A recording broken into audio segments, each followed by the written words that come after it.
I hate it when she answers my question with a question. Without thinking, she does it every fucking time. It doesn't matter what the question or answer is, she answers a question with a question. She does it to everything. Megan, what's for dinner? Does it look like I cooked? Megan, where should I move the chair? Harold, where did I say I wanted it? Snap, Megan, you look sexy in that teddy. How about we make the sheets? What, don't I look good in flannel pajamas? No matter the subject, my questions can always be answered with a question. The only time she failed to answer my question with a question was the last question I asked her. What kind of question is that? 6 simple words with a question mark, but the hardest question to answer is, why do I want to stay? She didn't have an answer to that question. The bad thing was that I knew she couldn't answer it. Cheaters never can. They can talk typical nonsense, but when it comes down to it, they know the answer. You just have to make them see the truth. I should have known from the beginning that it would come to this. My marriage was doomed from the beginning. I should have just listened to my father and followed the rules. My father taught me the 10 rules a man should live by. 1. Life is fun until you blow it. 2. Work is only hard when you don't want to do it. 3. If you want to know what your wife will look like in 20 years, look at her mother. 4. It takes a strong woman not to be her mother. 5. Friends are for a dozen, but true brothers are forever. 6. Never give your wife all your money. 7. No cheated woman is worth half, no matter what the judge says. 8. Appearance fades, but beauty is eternal. 9. If he looks like a duck, walks and quacks like a duck, he's a fucking duck. 10. No bitch is worth dying or going to jail for, so always plan, plot, figure out the best way to get revenge, and don't leave fingerprints. My dad always said that if my mom disappeared and her purse was left behind, it was one of 2 things. She ran away or he chased her away. If he chased her away, then the purse was left behind because he was keeping her busy. My dad always said loud enough for my mom to hear him, "Son, she's going to walk away with what she came into this marriage with and nothing more." I always wondered what made a man so hateful. It was one of the little life lessons I learned later in life. I've never liked to tell my life story, so I won't. But I will tell you the gist of it. I was born in North Texas to a good family, and my dad kicked my ass every day, when I deserved it and sometimes when I didn't. My mom was the backbone of our family. My sisters Kelly and Ann were always there for me and my little brother Carlton. Carlton is a nerd, but overall a good brother. And then there's Megan. I met Megan in 8th grade. She had big teenage boobs, and it was love at first sight for me. We didn't date until my 2nd year in college. From that point on, she became my girlfriend. If you're wondering why we didn't date for so long, ask her dad. The man was like Old Yeller, you know, the dog from the classic movie. If any man came within a foot of his daughter, he barked like a damn bloodhound. It took 3 years for him to let me sit on the porch of their house, and then another year just to call her. And then, before she could ask him if I could walk with her, it always sounded like he was eavesdropping on the phone. He would yell, "No!" So believe me when I tell you that he surprised the hell out of me when I asked permission to marry Megan. He said, "Yes, son, you can. Son, son." The bastard just called me son. Over the past 6 years, I've been called a bastard, a fucking retard, a fucking moron, a dumbass fool, and finally the king of assholes. But now I'm his son. Deal with that shit. For me, married life was great. Our honeymoon was fucking great. I was 22 at the time. By the time she was done with me, I needed a B12 shot. Life with Megan wasn't boring. For the next 15 years, life was hard but good. We worked, we played, we made love, we had kids. 3 children, Tommy, Jessica, and Paul, our little angels. For those who don't have kids, I will tell you that kids have a built-in pussy radar. Anytime I or Miss is in a mood and things are getting close to breaking up, their radar goes off. More often than not, I've only managed to get one breast out of her bra before the knock on the door sounds. I can't count the number of times I had to go to the hospital for a 4-hour erection. It wasn't until our 25th year that things took a turn for the worse. The only thing that kept me from leaving the country was the kids. 2 of the 3 children had left home, and the 3rd was on his way out. Tommy was attending Florida State University. Jessica was attending UT Knoxville, and Paul had just graduated and was about to head to Gainesville to become a Gator. But, being a man-child, he just had to party heartily on his last night at home. Paul acted like a jackass and tried to drive home drunk. He hit a pole and ended up in the hospital. He was in critical condition. Megan and I rushed to the hospital. His spleen had been removed. His lung was damaged and he needed a kidney. His kidney was damaged and he needed a donor immediately. The doctor asked if he could do a blood test to see if I was a match. Megan looked at us strangely as if trying to figure something out. Then she said, "Shit, you don't have to worry, he's not Paul's father." I stepped back and looked at her. I wanted to grab her, but the doctor stopped me and told me not to do it now. I asked her what the hell she was talking about. The doctor said she needed to bring her father here to save Paul. I turned and walked away. Then I stopped, turned around, dropped my wedding ring on the floor, and walked into the room to see Paul. I couldn't even think about the fact that he wasn't my son at this point. I just wanted him to get the help he needed. When Megan and the doctor entered the room, I turned and walked out. The doctor grabbed my hand and told me I had to stay, because Paul needed both of us right now, so I stayed. Later that night, Paul's father came in. About an hour later, my brother Carlton showed up. I was about to tell him what was going on when I suddenly saw that blood had been drawn. Paul's father was Megan's brother-in-law, my brother Carlton. Then he, the doctor, and Megan left the room. I got the answer. Carlton came in trying to explain what had happened. I left the room. It was too complicated for me. When I got out to the waiting area, Carlton's wife Abby was sitting with her head in her hands, crying. I didn't know what she was crying about, Paul or what she had learned about Carlton and Megan. Either way, it didn't matter. Both were bloody problems. The doctor came over and asked if he could talk to me. He told me I had to be courageous and be there for Paul and Megan. They would need me. I asked him, how do I do that? You're such a big damn man. Tell me, how can I be around this slut? Did she just tell me my son is my nephew? She's been sleeping with my brother for who knows how long. But we know at least 18 years because Paul is his son. And what am I supposed to do with Carlton? I can't call him my brother anymore. What kind of brother would sleep with his brother's wife and leave him to raise the kids? But since you're a doctor, maybe you can offer me something. Maybe you can get me some whore spotting glasses. Do they have a pill after an affair to erase that whore and my brother from my life? Maybe you know a way to erase the whore from my memory? I thought I didn't. So get away from me and try to fix Paul. You can't help my marriage or my life.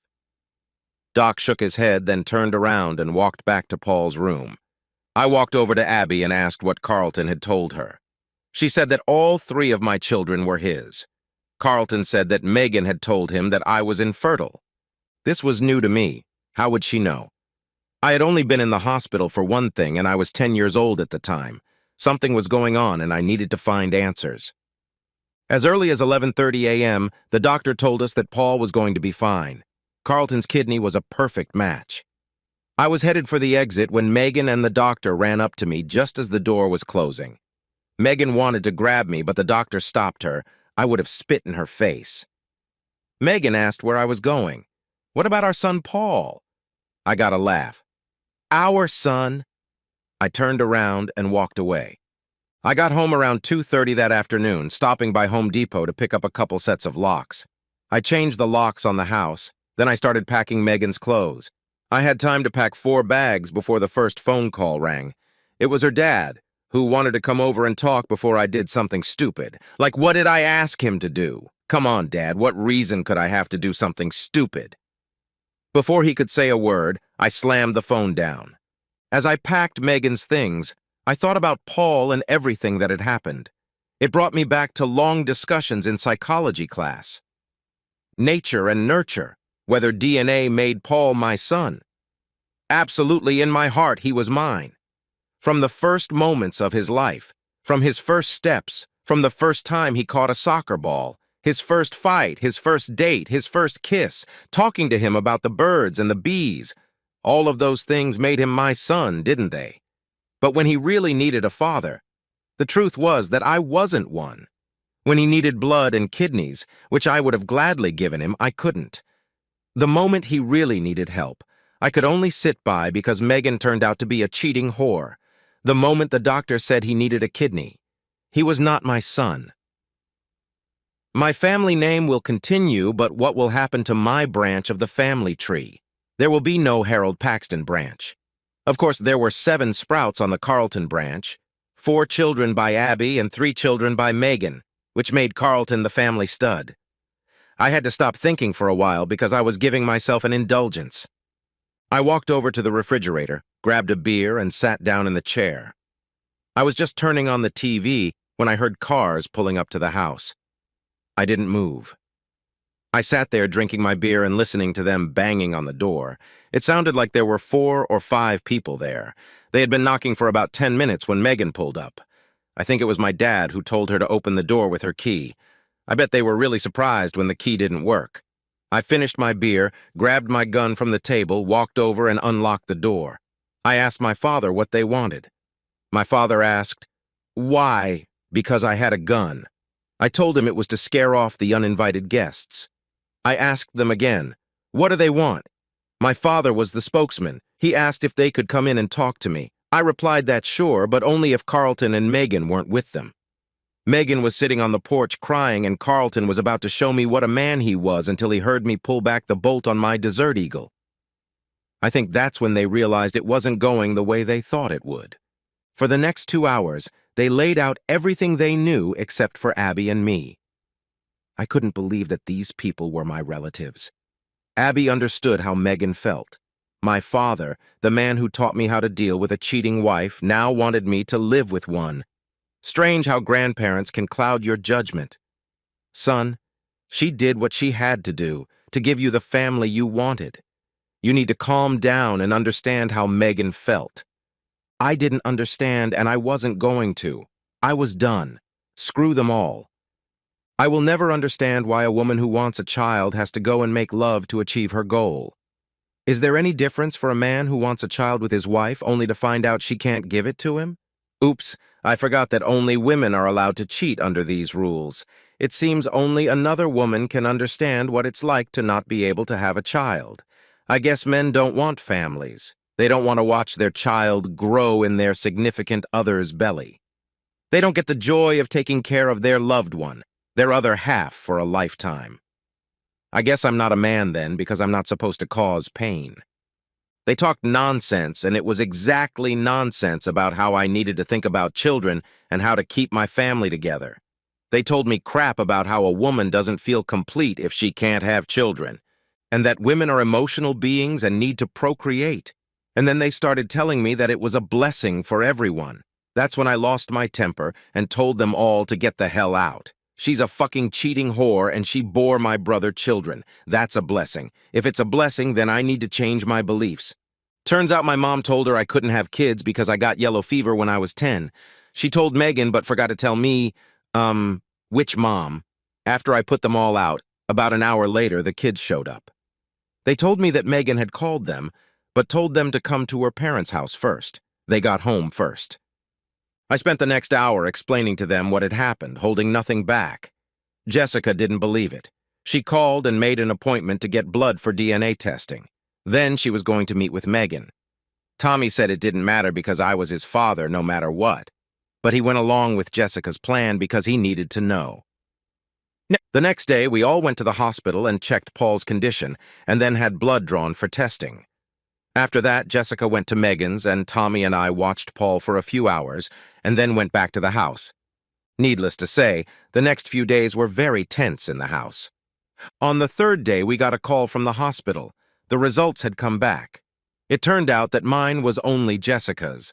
Tommy got angry and left because that meant Megan had been a cheating whore since the 2nd year of our marriage. Not 2 years later, she got pregnant with Tommy 18 months later. I filed for divorce the same day the results came back. I gave my attorney the DNA results. I didn't want 50-50, I wanted everything. You see, I'm a firm believer in equal rights. When a man cheats, everyone yells, "Give it to the cleaners." Don't get mad, everyone gets it. But when a man cheats, it's, "What did you do?" Are you sure maybe it's hormones? You need to help her, not divorce her. I can't tell you how many friends I lost in the days that followed. I lost my parents and relatives too because they knew everything. At the last meeting, Megan asked for 30 minutes to herself. After 25 years of marriage, 23 years, and 4 months of lies, but who's counting? I could have sat down and listened to another lie. Even at our last meeting, everything was in question. "Harold, haven't I been a good wife to you?" Harold, think about it. Aren't you missing something? After all the love we've shared, do you really want to give up on us? I mean, really? Harold, why do you want to leave? I gave her 30 minutes, but at the end I asked her one question. It wasn't a hard question, but it was the one question she didn't have an answer for. I spent the next 10 minutes summarizing everything that had happened in the last 2 years of our marriage. Then I asked Megan, why do I want to stay? I then got up and left. The divorce was obtained 90 days later. No alimony on my part, no child support, nothing. Megan ended up paying me $350 a month in child support for 5 years. There was no way to put the house on the market. I gave the house to Jessica. I lived there rent-free. Speaking of our finances, I didn't have a job, so there was no paycheck. I quit the day before the DNA results came back. She cheated on me for 20-plus years, and some judge was going to make me pay her for it. I had no money left in the bank. I used it to pay Paul's medical bills. There's nothing left out of nothing. The only good thing was that Abby stopped by to let me know that my parents, along with Megan and Carlton, were planning to ambush me to talk to them so I could talk to them and be a family again. Abby and I spent the next 3 hours plotting and playing games. Carlton was stupid because Abby has 38 D-die. I won't tell you what else she had because I wanted to use it again. But by the end of the day, Paul, Tommy, and I went on a cruise during their visit. When we returned from the cruise, Jessica informed me that my attorney was ready to file a lawsuit against Carlton for 23 years of non-payment of child support. We were asking for $350,000 for each child. College, cars, and all, after all, kids are expensive. As soon as the suit was filed, Abby filed for divorce. I didn't adopt Paul or Tommy. They didn't want me to. They knew I was a father, if not by blood, then by love, to be there for them. Paul said he couldn't make me a real cuckold just because his mother was a hellcat and he wasn't. Tommy agreed. It's been 10 years, I'm 62, I have kids 5 and 10 years old. My wife, Abby, is 52. Yes, I said to Abby, I'll never admit it, but I like spending Carlton alimony on nice things for my kids, and no, I didn't marry Abby for revenge. I'm not the least bit offended that our relationship is spilling out in Carlton's face. Megan told Jessica that she would wait until the end of time and get me back someday. Even Jessica laughs at that. My parents punch holes in Jessica and Abby's ears. Please let Harold come to us. We'll be dead soon, and he'll hate himself for not being here. Hating myself for missing out on the lives of those who wanted to deceive me by calling themselves my loved ones is unlikely. I'll consider forgiving them on my deathbed. But that's unlikely. After all, they are 80 and 82. Plus, they have Carlton. I have to go. The kids are staying the night with Jessica and Paul. I've been waiting 30 minutes for Abby to get back. She went to put them in the car. If I still have that burning incentive 4 hours from now, screw the emergency room, call the coroner.